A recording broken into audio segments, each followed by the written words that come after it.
Good morning, dear student. Today we will talk about the class 9th NCERT chapter 6 lines and angle. आज हम बात करेंगे parallel lines and the transversal and the angle made by the transversal. तो mainly हमारा topic रहेगा angle made by the transversal. Actually parallel lines क्या होती है एंड ट्रांसवर्सल क्या होता है, मैंने ये आपको ऑलरेडी प्रीवियस वीडियो में बताया है, डेफिनेशन मैंने आपको बताई है. एक बार हम थोड़ा सा उसे रिकॉल कर लेते हैं. Afterwards will see the angle made by the transversal. तो देखिए, we are talking about the parallel lines. We are talking about the parallel lines.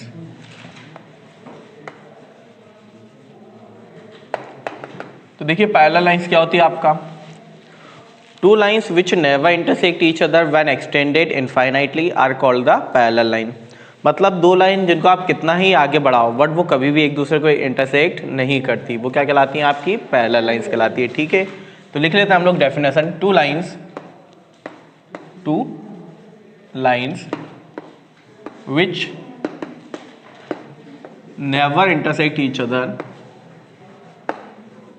which never intersect each other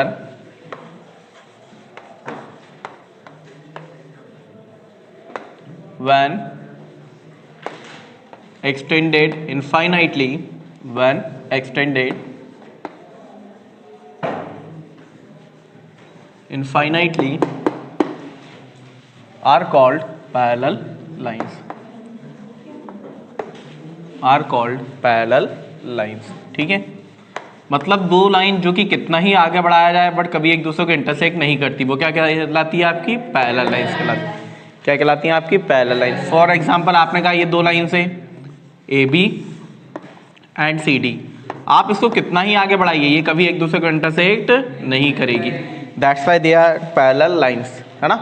आप ये नहीं बोल सकते कि two lines which never intersect each other are called the parallel line, क्योंकि दो lines जो कभी इंटरसेक्ट नहीं करें, ओके बोल सकते हो आप. Two lines which never intersect each other are called the parallel line. Short form में आपकी ये डेफिनेशन भी बोली जाती है, बट प्रॉपर वे क्या होगा आपका?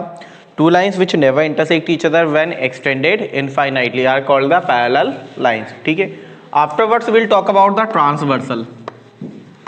किसकी बात करते हैं हम लोग? ट्रांसवर्सल. देखिए, ट्रांसवर्सल क्या होता है आपका? A line which intersect two or more line at distinct point is called the transversal. मतलब एक ऐसी लाइन जो कि दो या दो से ज़्यादा लाइंस को अलग अलग पॉइंट पे कट करे, वो क्या कहलाती है? आपका ट्रांसवर्सल कहलाता है. ठीक है, अब बात समझिएगा कि जो आपका ये इंपॉर्टेंट नहीं है कि ट्रांसवर्सल पैरेलल लाइन को ही कट करे. ट्रांसवर्सल किसी और लाइन को भी आपका कट कर सकता है, तब भी वो ट्रांसवर्सल होगा. बट पैरेलल लाइन के केस हमें पढ़ना है पैरेलल लाइन के बारे में. पता है क्यों? क्योंकि पैरेलल लाइन में ट्रांसवर्सल कुछ एंगल बनाता है और कुछ एंगल्स की कुछ प्रॉपर्टीज होती है, तो that we have to study today. तो लेट अस सी ट्रांसवर्सल क्या होता है. अ लाइन विच इंटरसेक्ट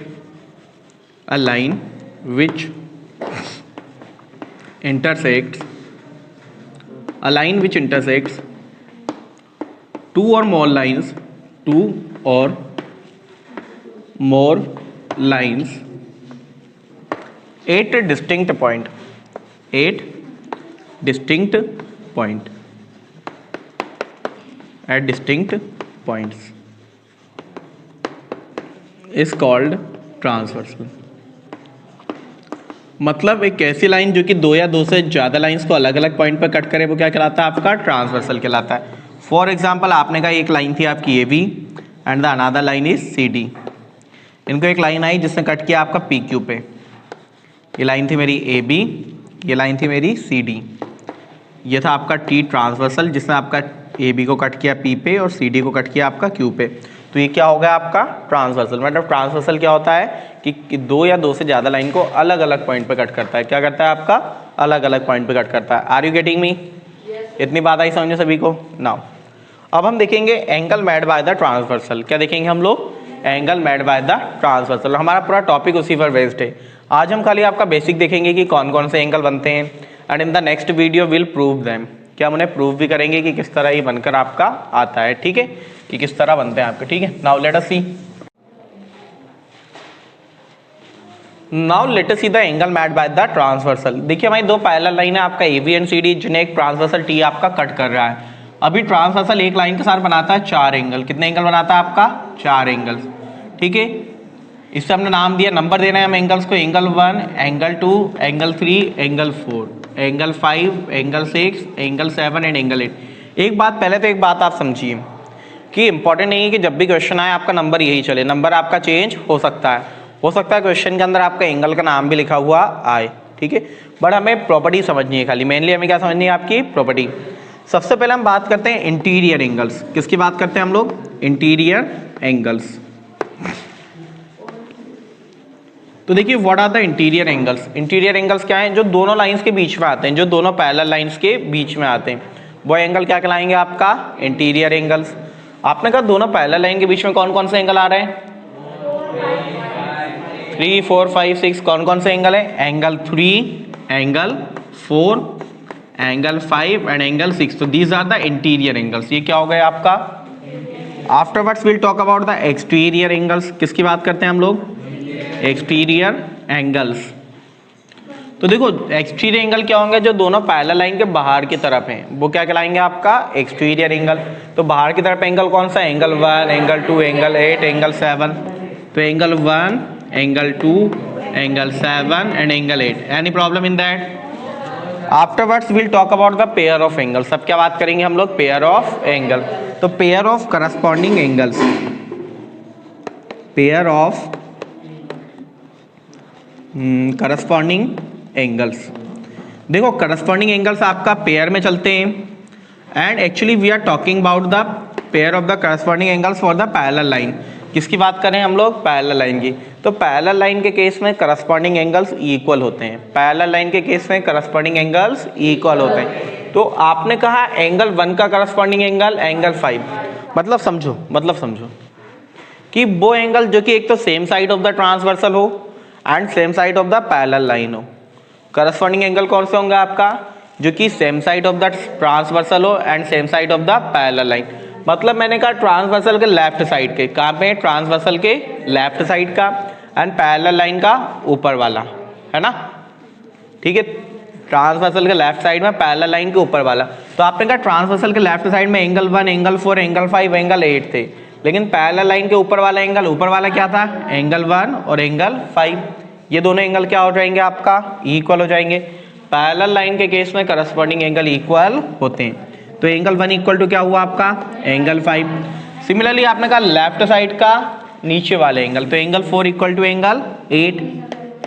आप आ रही बात समझ में? Now will come on the right hand side. Right hand side के ऊपर वाले एंगल, तो angle 2 equal to angle 6 and नीचे वाले angle 3 and angle 7।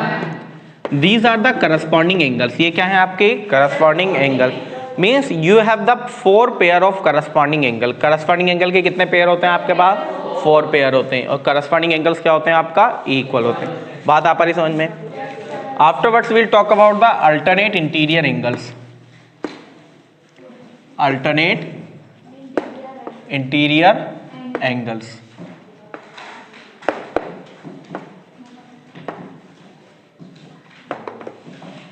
Alternate interior angle. तो देखो अल्टरनेट इंटीरियर एंगल्स क्या होते हैं? The angle, the first thing interior angle है, तो इंटीरियर मतलब 3, 4, 5, 6 इन्हीं में से होना है आपका। अल्टरनेट एंगल्स क्या होते हैं आपका? जो कि at the opposite side of the transversal and the opposite side of the parallel line. मतलब जो ट्रांसवर्सल की भी अपोजिट साइड में हो और पैरेलल लाइन के भी अपोजिट साइड में हो। मतलब देखो लाइक आपने कहा ट्रांसवर्सल है, एक एंगल इसके राइट साइड में है ये वाला, और एक एंगल है आपका लेफ्ट साइड में एंगल ये, ठीक है। ये पैरेलल लाइन के नीचे था, ये पैरेलल लाइन के ऊपर है, तो ये क्या हो जाएंगे आपका? Alternate angle. या फिर आप समझ सकते हो एक चीज और समझ सकते हो आप, क्या? कि ऐसे एंगल जहां पर आपका जेड बन के आता है। क्या बन के आता है आपका? जेड। कैसा भी आपको जेड भी बन सकता है, एन भी बन सकता है, ठीक है। उल्टा जेड भी बन सकता है, उल्टा एन भी बन सकता है, लेकिन अगर जेड बन के आया तो क्या लेंगे हम लोग? Alternate angle. ये आपने कहा ये जेड बना, तो इसके दोनों तरफ के एंगल, एंगल 3 और angle 5 and angle 4 and angle 6, ये क्या हो जाएंगे आपका? Alternate interior angle. तो क्या मिला आपको? Angle 3 equal to angle 5, angle 4 equal to angle 6। Means how many pair of the alternate interior angle do you have? 2 pair. Corresponding angle के 4 पेयर, अल्टरनेट इंटीरियर एंगल के 2 पेयर, ठीक है। Afterwards alternate exterior angle. Alternate exterior angles. तो समझो बात को, alternate exterior angles क्या होते हैं आपका? कि मतलब वही Z1 है लेकिन एंगल कहाँ पे हो आपके बाहर के साइड में, तो एंगल 1 का एंगल 7, एंगल 2 का एंगल 8, तो angle 1 equal to angle 7 and angle 2 equal to angle 8। These are the alternate exterior angle. इसके बाद बात आती है आपका सम ऑफ कॉन्जिक्यूटिव एंगल। क्या होता है आपका sum of consecutive angles? Sum of consecutive angles. तो देखिए what are the consecutive angles? The interior angle which lies on the same side of the parallel line. मतलब इंटीरियर एंगल जो कि parallel line के सेम साइड में आते हैं। आपने कहा पैरेलल लाइन के लेफ्ट हैंड साइड में कौन कौन सा इंटीरियर एंगल है आपका? 4 और 5। लेफ्ट हैंड साइड में कौन सा इंटीरियर एंगल है आपका? 4 और 5। ठीक है, इन दोनों का सम जो होगा वो होगा 180 डिग्री। क्या हो जाएगा आपका? वापस बता रहा मैं, क्या होता है consecutive angle? The angle which lies on the interior angle which lies on the same side of the parallel line. तो क्या क्या मिला आपको? एंगल 4 प्लस एंगल 5, इन दोनों का सम क्या होगा? 1। ये याद रखना है, प्रॉपर्टी में वो क्वेश्चन में अप्लाई होगा। ठीक है, राइट हैंड साइड ले लेते हैं। राइट हैंड साइड कौन कौन सा है आपका? 3 और 6, तो इनका सम भी क्या हो जाएगा आपका? Angle 3 plus angle 6 equal to 180 degree. ये तो हो गया। ठीक है, अब साथ ही साथ जो आपने पहले वाली प्रॉपर्टीज पढ़ी है like vertically opposite angle, linear pair, that all property you can apply here too. ठीक है, अब वर्टिकली अपोजिट एंगल हो या फिर लीनियर पेयर हो, वो प्रॉपर्टी आप यहाँ पे अप्लाई कर सकते हो। बात आ रही है समझ में आपका? लाइक वर्टिकली अपोजिट की बात करो तो एंगल 1 का वर्टिकली अपोजिट एंगल 1 का क्या होगा? एंगल 3, एंगल 2 का एंगल 4, एंगल 5 का एंगल 7, एंगल 6 का angle 8। These are the vertically opposite angle. और वर्टिकली अपोजिट एंगल्स भी क्या होते हैं? इक्वल होते हैं। देखिए ये सारी चीजें आपको आना चाहिए, तभी आप क्वेश्चन सॉल्व कर पाओगे। अभी हम लोगों ने केवल ये आपका लिखा है, अब इससे पर बेस्ड हम आपकी सारी प्रॉपर्टी सॉल्व करेंगे। अल्टरनेट इंटीरियर एंगल वाली भी सॉल्व करेंगे, सम ऑफ कॉन्जिक्यूटिव एंगल वाली प्रॉपर्टीज भी हम लोग सॉल्व करेंगे। ठीक है, फर्स्टली नोट इट डाउन।